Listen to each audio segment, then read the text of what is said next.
մանկությանս այսպես ասեմ, երևի ցավոտ կամ ամենահիշվող հուշը, որը հիմա երբեմն սարկազմով եմ ես դա եւ ընկերներս սպանում, դա է էսի մատն է, մատի կտրվելու պատմությունը,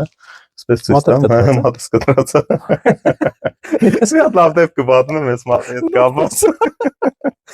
Մենք առաջի անգամ չենք ծանոթ ենք շատ երկար ժամանակ, բայց ես դες ստորի բացա։ Այս մատի հետ կապված մի հատ լավ հետաքրքիր դեպք պատմեմ, որ միշտ խաղանակով եմ հիշում, կարծեմ էլի եմ պատմել Աշոտ Ղազարյանի հետ հանդիպման հաղորդման ֆորմատում շավախք ենք գնում, կրաս ես մեր ես մեկ էլ երկու ընկերներս հետ գնում ենք շավախք, այնտեղ կար կանգնեցինք բան անելու, բենզին լցնելու, ասում ինչ-որ մի լցակայաններ մեկ էլ մոտ մի 50 տարեկան մարդ մոտեցավ, Ստավա ջան, ես մեր մավրին էս նման ես բան, ասում եմ ես եմ Պոպար ջան,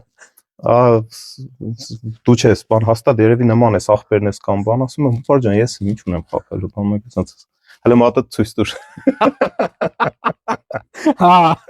անհնար է մատը ցույց տուր, ասում Մավրի ջան, արի ցավը տան։ Այդպես